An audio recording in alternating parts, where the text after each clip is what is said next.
They mocked her at Bootcamp, then went pale seeing the tattoo from Operation Phantom Dust. The quiet murmurs of Bootcamp turned into sharp whispers when the new recruit's tattoo was accidentally revealed, the infamous emblem from Operation Phantom Dust. What the others saw as just ink, they didn't understand was a legacy forged in shadows, sacrifice, and silent courage. Rowen, a young woman who carried a past heavier than most could imagine, endured mocking laughter and cold stares from those who underestimated her. But when a commanding officer stepped forward, revealing the same tattoo beneath his uniform, the room fell into stunned silence. What followed was not a story of violence, but one of quiet honor and the reclaiming of respect, a journey that would forever change how they saw her and how she saw herself. And before I forget, let us know in the comments where you're watching from. I love seeing how far these stories reach. And if you're new here, consider subscribing to our channel so you don't miss tomorrow's special video. I guarantee you won't want to miss it. Now let's jump in. The bus hissed as it stopped at the edge of the base. Dust curled under its tires, fading into the dry afternoon air. Recruits filed out with stiff limbs and anxious glances, duffel bags slung over their shoulders, hopes and nerves buried under crisp regulation uniforms. Among them, she stepped down last. Thin, quiet, and barely 20, she moved like someone who didn't want to take up space. Her uniform was regulation tight, her boots still too new to carry weight. But her eyes, dark, still, far older than her face, gave away something the others hadn't lived long enough to understand. No one knew her name yet. The tag on her chest read M. Rowen. Just another number in a system designed to strip identity and rebuild it. And it worked, usually. Move, string bean. A louder recruit barked, jostling past her. His tone wasn't cruel. Not yet, but it didn't carry respect, either. Just the usual bootcamp bravado, aimed at anyone quiet enough to target. Rowen didn't respond. She just adjusted the strap of her bag and kept walking, eyes fixed on the path ahead. Inside the barracks, she took a bunk in the corner, not because she was told to, but because it gave her the best view of the door, the windows, and the exits. Old habits, muscle memory. None of the others noticed. By dinner, her silence had already become a punchline. She a ghost or something? Someone asked. Maybe she doesn't speak English. She looks like she's about to cry. Rowen just ate her food and folded her tray napkin 3 times before getting up. She didn't flinch, didn't glare, didn't crack. Just moved with that same eerie calm. Later that night, as the others were laughing or cursing about push-ups and chow quality, Rowen knelt by her bunk and carefully unzipped her duffel bag. Inside, a pair of dog tags on a black cord. She paused before picking them up, fingers brushing over the worn engraving. One tag had her name, the other didn't. She closed her eyes, holding both gently in her fist. Just for a second. No medals, no patches. No one in that room knew that she'd already served. No one had asked why her uniform, though clean, was stitched a little differently, like it had once belonged to someone else. Or why, when the drill instructor shouted at full volume the next morning, Rowen didn't even blink. She didn't stand out, not yet. But in time, they'd all remember the moment they saw the tattoo. They just didn't know it yet. Not that she cared. She wasn't here to be noticed. She was here to keep a promise. And somewhere under that regulation shirt, just between her shoulder blades, was a mark no one dared talk about. Not if they'd seen what it meant. Not if they knew what Operation Phantom Dust really was. By the second week, the nicknames started. Sergeant Mute, Ghost Girl, Private Shadow. She'd earned them not by trying, but by not. She didn't gossip, didn't complain, didn't flinch when the others were punished for someone else's mistake. Rowen just watched, endured, and moved like someone who'd already done this once, in a different life. The others didn't know how to handle that. There's a strange thing about group discomfort. When someone doesn't fit, the crowd doesn't always try to understand. They isolate. And that isolation turns sharp. Come on, Rowen, one of the louder guys said during a break, tossing a bootlace at her from across the barracks. Say something. You a robot? Or just got nothing up there? The laughter came easily. Nervous. Pack mentality. They were kids, most of them. 18, 19, still carrying high school rivalries and half-grown egos. She just stared at him, her gaze unreadable. Not angry, not wounded, just quiet. That silence was louder than any comeback. "You know what I heard?" someone whispered later in the mess line. "She wasn't even supposed to be here. Some admin screw up. They let a civvy in by mistake. I heard she's just doing this for college money. I heard her dad was the real soldier, and she's trying to make up for it." She heard it all, but she never responded. At night, she'd sit by her bunk and wrap her wrist in athletic tape. A small movement, discreet, but precise. Her fingers moved like they remembered breaks and sprains. She checked her boots twice a day. She tied her laces the way operators did, looped low, tucked in, silent. But none of them noticed. Not yet. One evening, after lights out, one of the younger girls in her unit, a redhead named Avery, whispered across the dark, "Why don't you talk much?" Rowen was quiet a long time before answering. "When it matters." "I do." Avery blinked in the dark, surprised she answered at all. "You've done this before, haven't you?" Rowen didn't answer that.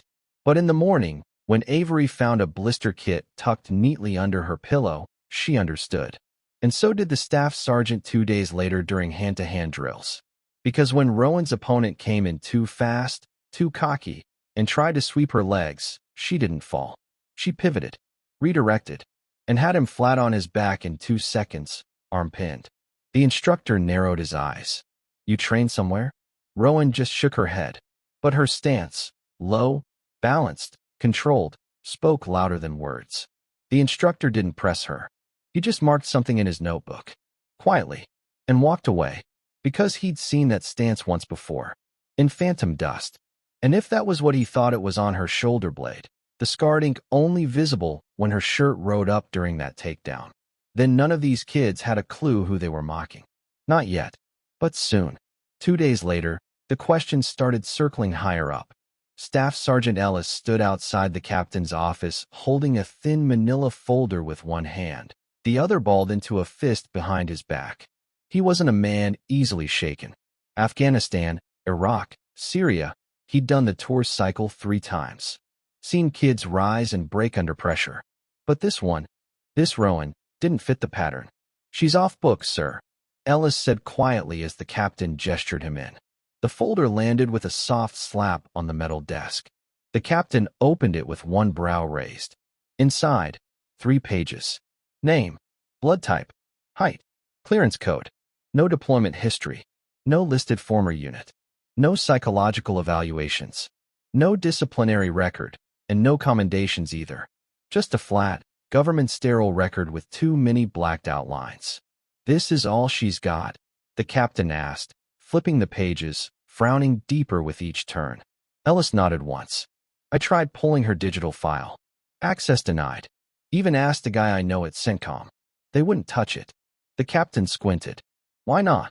Ellis just tapped the final page. At the bottom, typed in small black letters, "Transitional reentry. Candidate authorized. Monitor, don't interfere." There was no signature. Just a code, DSC-03. The captain leaned back in his chair. "No one gets reentry from that level unless," he paused, "unless they're part of something black enough to disappear from their own paperwork." Ellis nodded again. His voice lowered, almost reverent now. "Sir, the way she moves. The way she scans a room. She flinches at nothing, but her head always knows where the exits are. She doesn't compete, she calculates. It's like watching a ghost that used to be a machine." The captain looked up, tension building in his jaw. "You think she's dust?" "I don't know, sir. But I saw it once. Kandahar. 2019. We were sweeping an abandoned field hospital. Thought it was clear. Then these 2 guys showed up. Beards, boots, no patches. Silent. They cleared 5 rooms in 40 seconds, like they already knew the layout. No words. No noise. Just signals." He paused. One of them had a mark, right below the collar. It looked like a black flame behind a skull. The captain stilled. That mark was the unofficial sigil of Operation Phantom Dust, a mission so classified it didn't exist. Not on paper, not in the system, only in scars, sealed walls, and the silence of the ones who came back from it. If you could even call it coming back. Phantom dust wasn't a unit. It was an erase. An option used when diplomacy, SEALs, even Tier 1 groups couldn't be sent in. Dust was for places where maps lied, where even rescue teams didn't return. It was meant for ghosts, and no one who served in it talked about it. Because if you survived, you were never the same. And if you didn't, no one ever said your name. Back in the barracks, Rowen sat alone on her bunk. She was rewrapping her wrist with athletic tape, slow and methodical, each movement precise like she'd done it 1,000 times before, with bullets flying overhead. Across the room, the same recruits who'd mocked her earlier were gathered around a phone, laughing at a meme someone had sent about silent types always breaking first. She heard it, didn't flinch, just finished the wrap, tugged her sleeve down, and closed her eyes for a moment. Outside, thunder rolled in the distance. A storm was coming, not from the sky, but from her past. And soon, even those laughing wouldn't be able to ignore it, because someone was going to see the tattoo, and everything would change. The announcement came just after sunrise. Today, full unit urban simulation, squad-based movement, rules of engagement enforced, live observers, no real ammunition.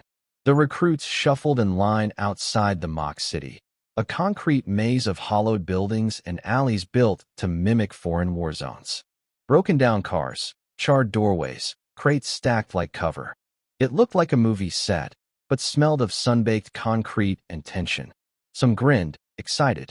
Others fidgeted.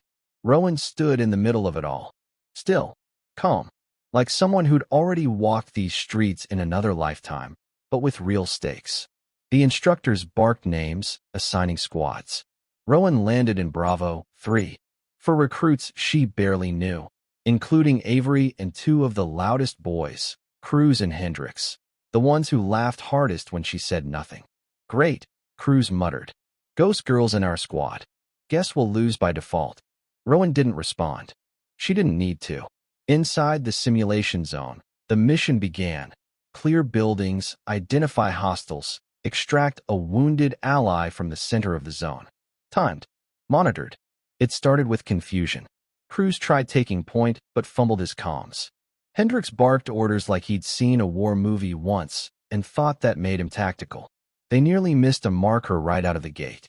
Avery glanced at Rowen. "You okay?" Rowen just nodded once, her eyes scanning rooftops.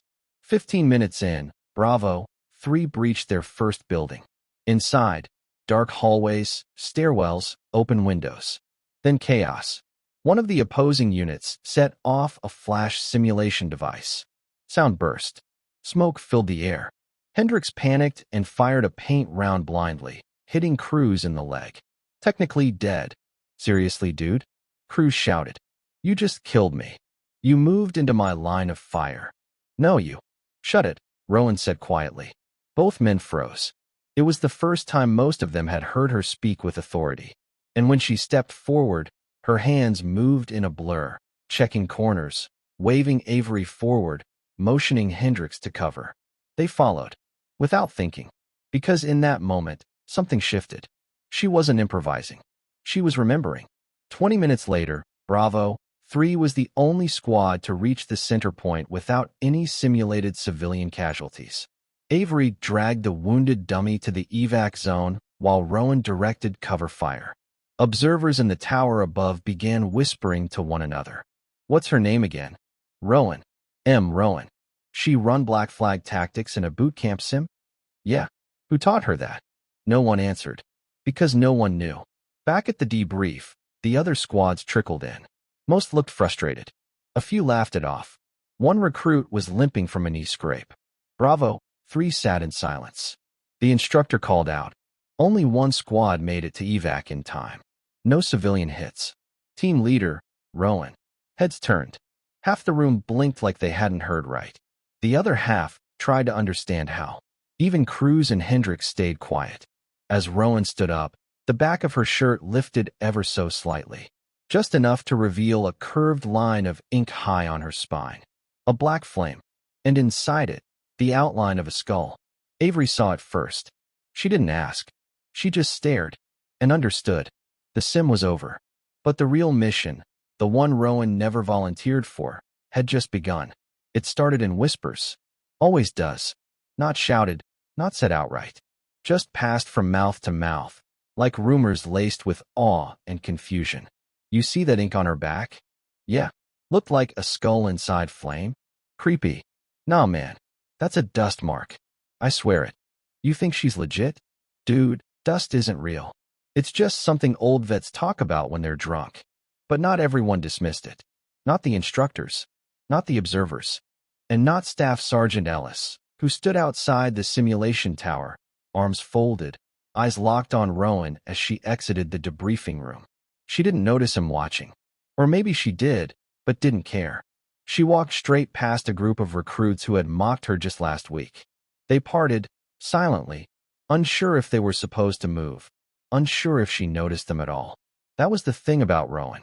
She didn't command attention, but people noticed when she passed. Not because she demanded it, but because she'd earned it, without saying a word. That night, the barracks were quieter than usual. No jokes, no jabs. Even crews didn't speak when Rowen walked in. He just sat on his bunk, elbows on his knees, replaying every decision he'd made in the simulation, realizing just how badly he'd messed up and how she had held the line without flinching. She wasn't their punchline anymore. She was something else, something they didn't understand yet. Avery waited until lights out to speak again. Is it real? She whispered. Rowen was lying on her side, facing the wall. Phantom dust. Avery continued. The flame, the skull. It's real, isn't it? Rowen stayed silent for a long time. The silence stretched long enough to make Avery almost regret asking. Then, quietly, it's not a unit. Avery blinked. What? It's not a unit, Rowen repeated. It's an agreement. You go somewhere nobody else will. Do what nobody else can. And if you come back, you forget you were ever there. She paused. But your body remembers. Your sleep. Your skin. Avery didn't ask anything else. There was weight in Rowen's voice. Not anger, not drama. Just experience. Like someone who had screamed once, long ago, until her voice disappeared into stone walls and closed doors. Why come back? Avery whispered. Why enlist again? Rowen rolled onto her back, staring at the ceiling. Then quietly, just above a breath. I made a promise. She didn't explain. Didn't need to. Because sometimes, the deepest loyalty doesn't come from orders. It comes from loss. And Rowen hadn't come here to prove anything. She'd come to finish something. It rained the next morning. Not a heavy downpour. Just that cold, soaking drizzle that seeps into your boots and makes the air smell like rust and mud. Recruits groaned as they jogged across the lot for formation, soaked to the bone, slipping on wet concrete. Rowen didn't complain. She was already outside before the call, standing still in the downpour. Her shirt clung to her shoulders. The dog tags around her neck hung like anchors, the smaller one thudding softly against her chest. The one with no name. Avery jogged up beside her, panting. Hood up. You're out here early. Rowen nodded once. Storms help me think. The drill instructors barked orders, calling for weapons training. The group moved into formation, heading toward the range. Rowen walked last, quiet as ever, her fingers brushing the tags once before tucking them under her shirt. The range was cold steel and cracked concrete. Rows of rifles lined the benches. Targets flapped in the wind, 100 yards downfield. The recruits lined up in pairs, loading blanks and practicing breathing control. The usual complaints echoed down the line. Triggers gritty. Who designed these sights? Can't even see through the fog. Rowen said nothing. She stepped up to her lane, adjusted the stock against her shoulder, and waited. Let's see if the quiet one can shoot, someone muttered behind her. Then, crack, crack, crack, crack, for clean shots. Center mass. Tight cluster. Even the instructor paused. He watched the recoil, the breathing, the control. Where'd you learn that grouping? He asked flatly. Rowen didn't look at him. I had a good teacher. He narrowed his eyes. Name. Rowen was silent for a moment. Then she reached under her shirt and pulled out the second tag, the nameless one. Micah Rowen, she said. My brother. The instructor's posture shifted. I remember that name, he said softly. Kia. Kandahar. 2022. Rowen nodded once. He died 2 weeks after the mission. Never woke up. It wasn't loud. No drama. Just a quiet fact. Avery, standing beside her, turned slightly. Was he? Dust too. Rowan's jaw tensed. She stared down the range. He never talked about it, she said. But he wore the mark. And the night before he shipped out, he asked me to do one thing. What? Rowan finally looked at Avery, and for the first time, there was fire behind her eyes. To finish what he started. Later that evening, back in the barracks, the rain still tapped the window. Rowan sat cross-legged on her bunk, holding the blank dog tag in her palm. She wasn't praying, just remembering. Across from her, Cruz watched quietly. No jokes now. No eye rolls. Just the kind of silence people reserve for gravesides or folded flags. He didn't understand her, but he was starting to respect her. One story at a time. By the third week, Rowan wasn't invisible anymore. But she still wasn't one of them. They'd stopped mocking her. That much was clear. Even Cruz kept his mouth shut during drills, offering the occasional nod when she walked past. But respect doesn't always mean belonging, and Rowan wasn't looking for either. She still sat alone at chow. Still volunteered for cleanup without being asked. Still moved with that same focused discipline. Every action deliberate, efficient, minimal. The others began calling it combat calm. The instructors called it control. It was during the night ops drill that things shifted again. The recruits were paired off for a blackout navigation exercise. No maps, no lights, no instructors, just the stars, a compass, and miles of open terrain. Cruz was her partner. He didn't look happy about it. "I'm not saying I don't trust you," he muttered as they jogged out toward the woods. "But you walk like you've already buried someone here." Rowan didn't answer. 3 miles in, they lost the trail. The forest was dense, thick branches clawing the sky, fog rising between the trees like smoke from a forgotten war. Cruz panicked first. His compass spun, off by 6 degrees. He wanted to head uphill, but Rowan stopped him with one outstretched hand. "Wind's wrong," she said. He blinked. "What?" "Listen." He paused, hearing nothing, just the rustle of leaves. Then it hit him. The pattern. The wind wasn't pushing north like it should have. They'd drifted into a depression in the land.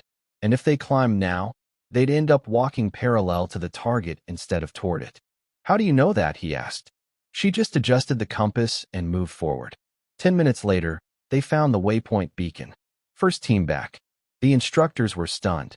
Cruz looked at her like he'd seen a ghost. "You don't talk much," he said, panting. "But damn, you see everything." She shrugged. "I had a lot of practice getting lost." It was the first time he laughed with her instead of at her. The next day, the drill instructor pulled Staff Sergeant Ellis aside during weapons maintenance. "Rowan," he said low, "you watching?" Ellis nodded. "She doesn't blink. She doesn't brag. Doesn't push herself to show off. But when things go sideways, everyone looks at her." Ellis said nothing. "Any other recruit, I'd say she's dangerous," the instructor added. "But she doesn't use it. Not to lead. Not to dominate." Ellis gave a small smile. "She's not trying to win," he said. "She's trying to endure." Later that night, Avery spotted her kneeling by her bunk again, unwrapping the athletic tape. But beneath the layers, Avery noticed something new. A line of scar tissue across Rowan's wrist. Not fresh. Old. Surgical. Clean. "What happened?" she asked, startled.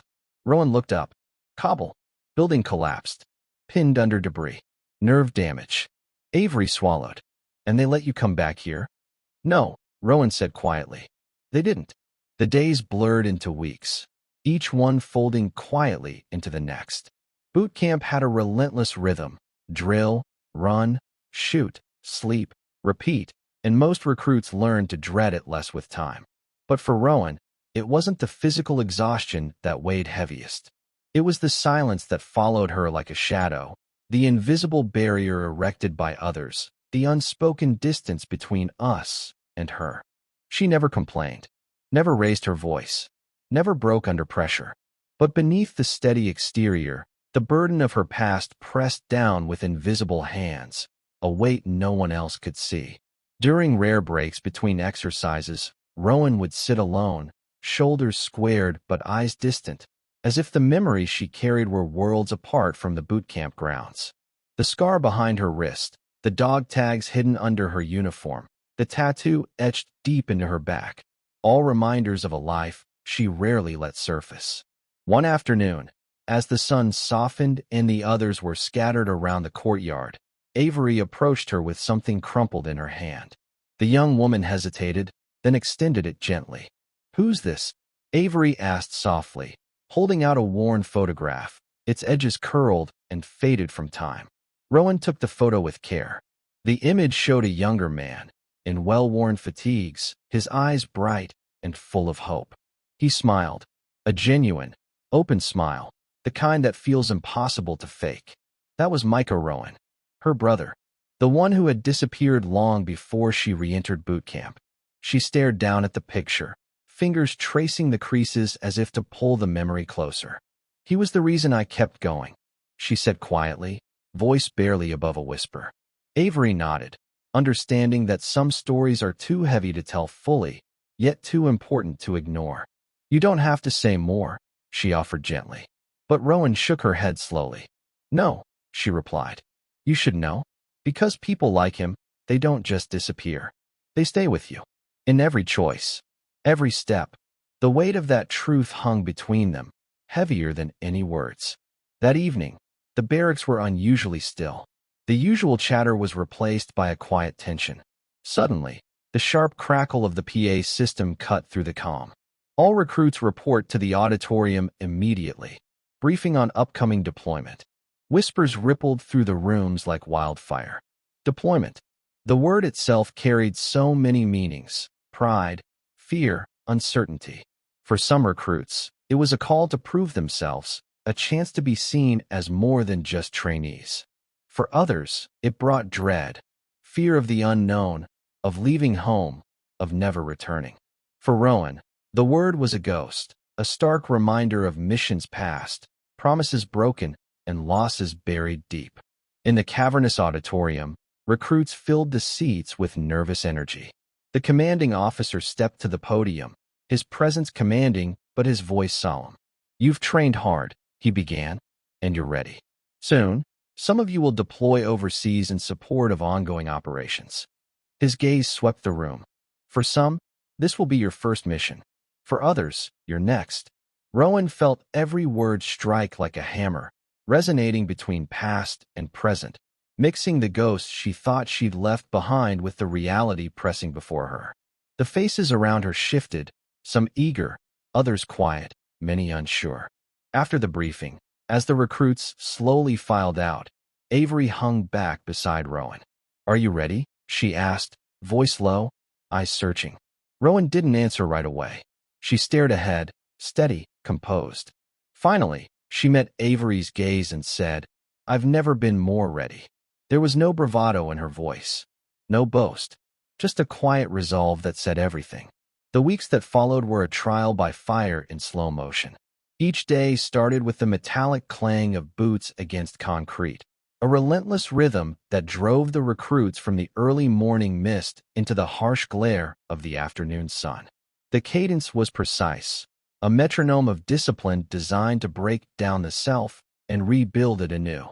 Rowen moved with the unit, fitting into the formation without breaking it, but she remained separate, not by defiance or arrogance, but by an unspoken presence that set her apart.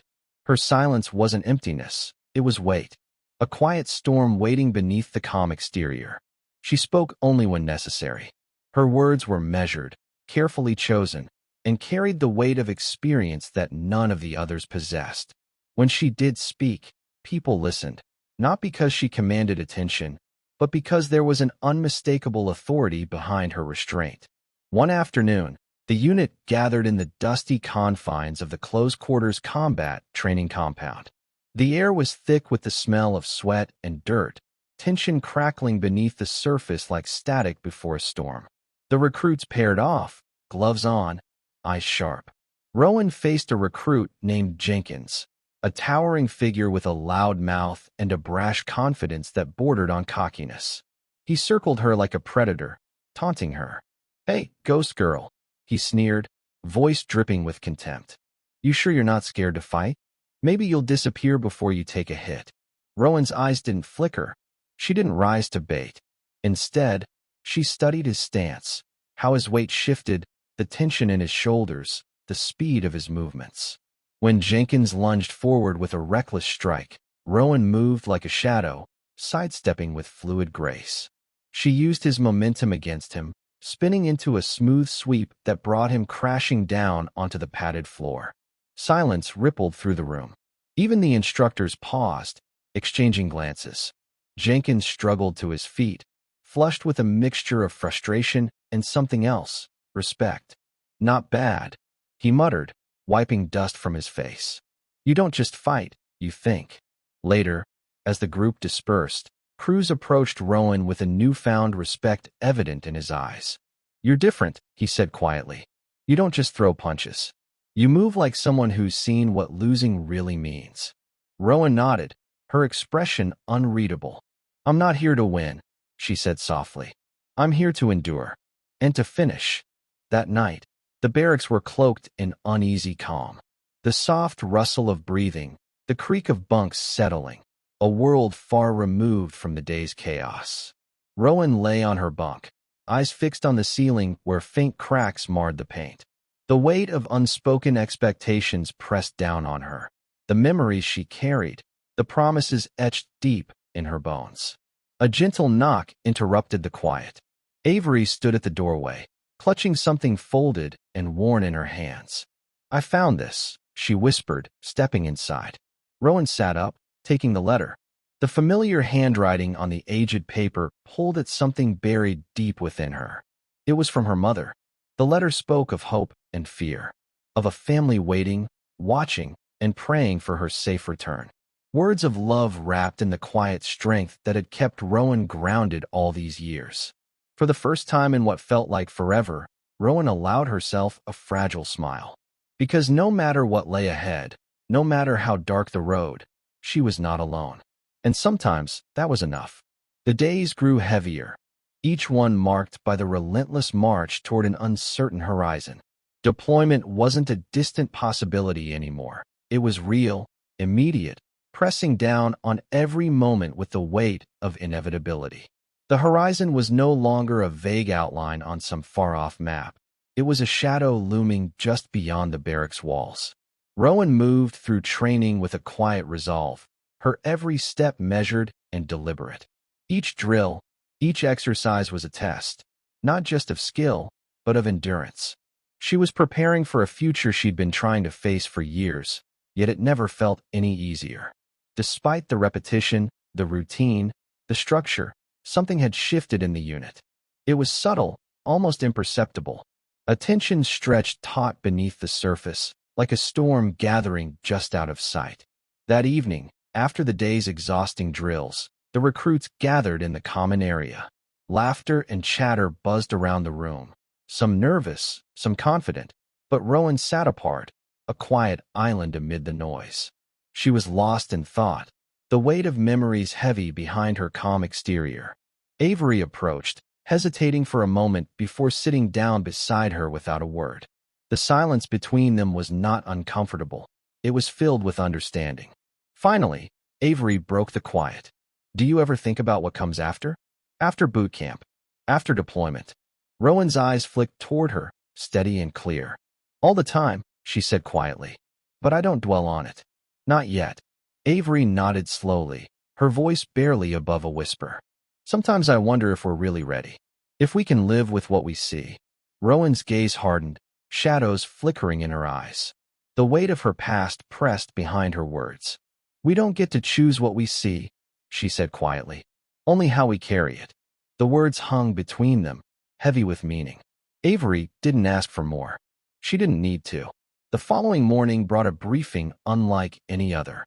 The commanding officer stepped forward, the gravity of the moment etched into every line on his weathered face. His voice was steady, but it carried the weight of unspoken truths. "Tomorrow, you deploy." The room fell silent. Whispers echoed in the air. Some recruits exchanged nervous glances. Others tried to mask fear behind forced smiles. The reality of what was coming had finally settled like a stone in their stomachs. Rowen felt a strange calm settle over her. It wasn't peace. It wasn't hope. It was the eye of the storm, still, focused, waiting. Later, as they prepared their gear in the quiet hum of the barracks, the subtle intensity in Rowan's actions did not go unnoticed. Staff Sergeant Ellis approached her, his voice low but firm. "You ready for this?" Rowan met his eyes, steady and unwavering. "I'm ready," she said simply. Ellis nodded slowly. "Good. Because once you step out there, there's no going back." Those words lingered in the air, heavy and irrevocable. That night, Rowan found herself sitting by the barracks window, staring out at the stars scattered across the night sky. The world outside was still calm, but inside her, the echoes of phantom dust whispered in the dark, memories and shadows that refused to be silenced. Avery found her there, sliding silently into the seat beside her. "You'll be okay," Avery said softly, breaking the quiet. Rowan turned to her, a faint, almost imperceptible smile touching her lips. "Thanks," she said quietly. "I've been through worse." The two sat in silence, the night stretching on around them, tense, fragile, and filled with unspoken promises. The morning of deployment arrived with the sharp chill of early dawn, the kind that bites through layers and wakes every nerve.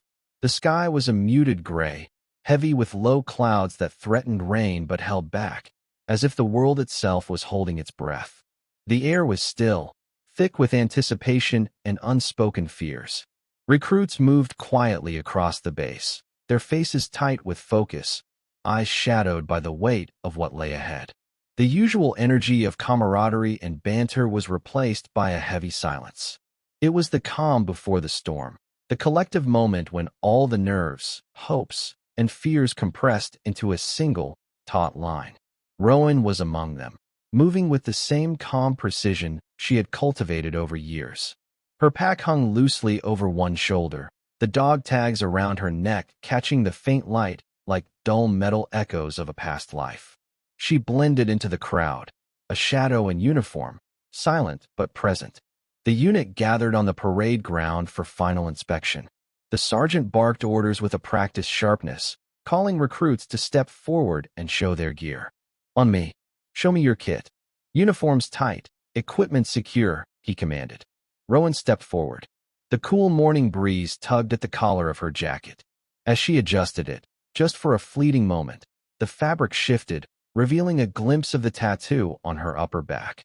A black flame encircling a skull. The emblem, the mark of Operation Phantom Dust. A sudden gasp rippled through the assembled troops like a shockwave. Heads snapped around. Whispers rose instantly. Some recruits looked away, confused and unsure. Others leaned closer, their eyes wide with curiosity and disbelief. Avery, standing nearby, caught Rowan's eyes for a brief second. There was a flicker of surprise, then understanding. The recognition of the weight Rowan carried, the history sealed beneath her skin. The sergeant strode forward, his face stern but with a hint of something softer beneath. Respect, perhaps. He reached Rowan and lowered his voice to a near whisper. "You carry a heavy past," he said, voice low but deliberate. Rowan met his gaze steadily, the fire in her eyes calm but resolute. "I carry it with honor," she replied. The words hung between them, silent but powerful, a statement that spoke louder than any boast or defense. That moment changed everything. The quiet respect that had been simmering among the recruits now crystallized into something solid, something unbreakable. The mocking laughter and sideways glances ceased. No one dared to question or challenge the woman who bore the mark of the mission that few dared even speak about. Whispers faded into a respectful silence. Rowan was no longer just the quiet recruit who kept to herself. She was someone who carried history, a living testament to sacrifice, endurance, and unspoken courage. For the first time, the room wasn't just watching her. They were watching her story, and that story demanded honor. The deployment unfolded under a sky swollen with heavy clouds, a looming gray that seemed to press down on every soul in the unit. The thick air was dense with tension, each breath a reminder of the precariousness of their existence. The unit moved out in tight, practiced formation, boots striking the ground in unison, disciplined, precise. But beneath the surface of perfect alignment, uncertainty churned like an undercurrent threatening to break free. Rowen marched beside Avery, their steps in sync, the silence between them speaking volumes. They didn't need to fill the space with words. Shared experience was often a language all its own.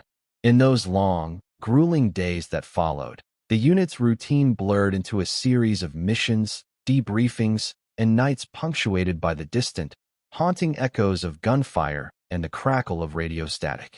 Every moment was a test, not only of physical endurance, but of mental resilience.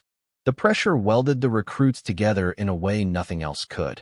Bonds began to form, quiet but unbreakable, forged in the crucible of shared hardship and survival. These were the silent alliances, the brotherhoods and sisterhoods born not from choice, but from necessity. One evening, during a rare lull in operations, the squad gathered around a small campfire.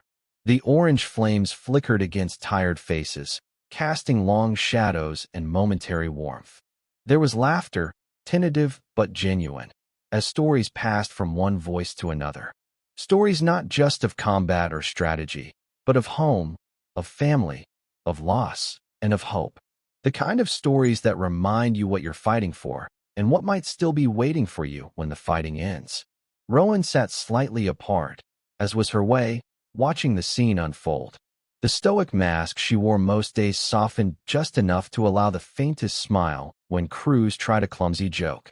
It was a small crack in the armor she carefully maintained, but enough to show the humanity beneath. Later that night, Cruz sought her out, stepping quietly beside her as she sat near the edge of the camp. "You don't have to carry it all alone," he said softly, eyes sincere. "We're your team now. Whatever's weighing you down, we share it." Rowen turned to him, eyes steady but softened by the rare offer of trust. For so long, she had carried her burdens in silence. The losses, the memories, the promises that clung to her like shadows. But now, in this harsh place far from home, something was changing. "Thank you," she said simply, the weight of her gratitude more profound than words could express. I know, in that moment, the invisible load that had pressed on her shoulders didn't feel quite so heavy. It was shared now, a burden divided among those who stood with her, unspoken but deeply understood. The bond was no longer just about survival. It was about trust, about belonging. A brotherhood forged in fire, tempered by honor. And for Rowen, that bond was a lifeline. The rhythmic hum of helicopter blades was a constant backdrop, a deep, steady thrum that vibrated through the air and into the bones of the squad. The heat pressed down relentlessly, dust swirling in every gust, coating their uniforms with a fine, gritty layer. Every step they took was cautious and deliberate. The dusty streets of the deployment zone were riddled with unseen threats, each corner concealing potential danger, each shadow a possible trap. Rowen moved through the chaos with a quiet confidence that commanded respect without words. The past she carried, the tattoo etched into her skin, the memories of phantom dust, was no longer a secret she hid beneath layers of fabric. It was a compass that guided her, a steady force in an unstable world. As the squad cleared a dilapidated building, Avery's eyes caught a strange symbol spray painted in faded black on one of the crumbling walls. She motioned quietly for Rowen to come closer. "Look," Avery whispered, pointing at the emblem.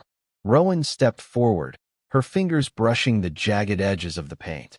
It was the same mark she bore on her back, a black flame encircling a skull, the emblem of Operation Phantom Dust. A hush fell over the group, the weight of recognition settling heavily on their shoulders. "Phantom Dust," Rowen said, her voice low and heavy with memory. The word itself seemed to echo, a whisper of a mission cloaked in shadows and sacrifice. No one knew exactly what the symbol meant here, a warning, a signature, or something more cryptic. But for Rowen, it was a stark reminder of the promises she still carried, the debts yet unpaid. That night, as the squad gathered around a flickering fire, Rowen broke her silence. She shared fragments of the story, a rare glimpse into the covert mission that few outside her circle had ever heard of. Tales of loss, of courage under fire, and of the ghosts that haunted her still. Her voice was steady but laced with the emotional weight of sacrifice and survival. The recruits listened, not as outsiders, but as comrades honoring the unspoken debts carried by one of their own. In that moment, Rowen transcended her role as just another soldier. She became a bridge, a keeper of memory, a symbol of resilience, and a quiet testament to the unseen battles fought by those who came before. The days pressed down with an increasing weight of tension and expectation. Each mission in their deployment zone demanded a precise balance of focus and restraint. Yet, the real battle that Rowen faced wasn't always fought in the field. Sometimes it was waged quietly, within the walls of the base itself. One afternoon, during a routine inspection, a new recruit, young, brash, and unaware of the history carried by those around her, crossed an invisible line. As Rowen stood in formation, the recruit openly mocked her. The words were sharp, cruel, and carried the careless arrogance of youth. "Hey, ghost girl," the recruit sneered loud enough for nearby soldiers to hear. "Think that tattoo makes you some kind of legend? Newsflash, you're just another recruit." Laughter bubbled up from a few nearby. The sound was harsh, echoing against the barracks walls, and it cut deeper than any wound. Rowen said nothing. She didn't respond. Instead, she held herself with quiet strength, the weight of every unspoken story settling on her shoulders. The room seemed to hold its breath, the energy shifting like a sudden gust of wind. Then, just as the moment threatened to spiral, the commanding officer entered. His presence was calm but unmistakable, the authority of years spent leading, of battles fought both on and off the field. His eyes swept across the room before resting on Rowen. Without a word, he stepped forward and unbuttoned his jacket, revealing a tattoo that mirrored hers, the black flame encircling a skull. A heavy silence fell. The recruits' laughter died instantly. They saw, in that quiet moment, the weight of history and honor they had been blind to until then. "Respect," the commanding officer said quietly, his voice steady and clear, "is earned, not given, and it is remembered." His words hung in the air, settling over the room like a mantle. The new recruit's face flushed with shame, and murmurs of apology rippled through the unit. The incident marked a turning point, not just for Rowen, but for everyone who had witnessed it. The mockery faded into whispered respect, the laughter replaced by nods of acknowledgement. Rowen's dignity was restored, not through confrontation or violence, but through presence, honor, and the undeniable truth of her service. In that moment, she was no longer the ghost of phantom dust. She was a symbol, a living testament to resilience and respect, carried forward quietly but powerfully by those who understood. The deployment came to an end as the sun dipped low on the horizon, casting long shadows across the dusty tarmac. The journey back was silent, heavy with the weight of memories, missions completed, friends lost, and promises both kept and broken. Rowen moved through the cramped transport aircraft with the same quiet grace she had shown throughout her service, her thoughts far away, navigating the unseen battlefields in her mind. Back home, the familiar sights and sounds greeted her with a bittersweet warmth. The quiet streets, the comforting hum of everyday life, and the people who had waited patiently, hoping for her safe return. The community had held on to that hope through long nights and lonely days, and now, as the veterans began to arrive, they gathered in small clusters, faces lit with eager anticipation but tempered by caution. Rowen stepped from the transport with steady footing, her presence calm but unassuming. She scanned the crowd, taking in the familiar faces, old friends, family members, and neighbors who had followed her journey from afar. Children ran ahead, their voices bright and clear, calling out her name like a beacon of hope. Old friends smiled, their expressions a blend of pride and relief. Despite the warmth surrounding her, Rowen remained reflective. The experiences she had carried with her were invisible scars, etched deep beneath the surface. Yet, in the presence of those who loved her, there was a rare softness, a momentary release from the burdens she bore alone. The quiet celebration continued with a local ceremony honoring the returning veterans. The mayor stepped forward to speak, her voice carrying a solemn respect that filled the small crowd. As she spoke, her eyes scanned the faces before her, finally settling on Rowen. With a respectful nod, she invited her to stand. Rowen rose, the murmurs of the crowd falling into silence. She moved forward with a steady resolve, each step a testament to the journey she had traveled.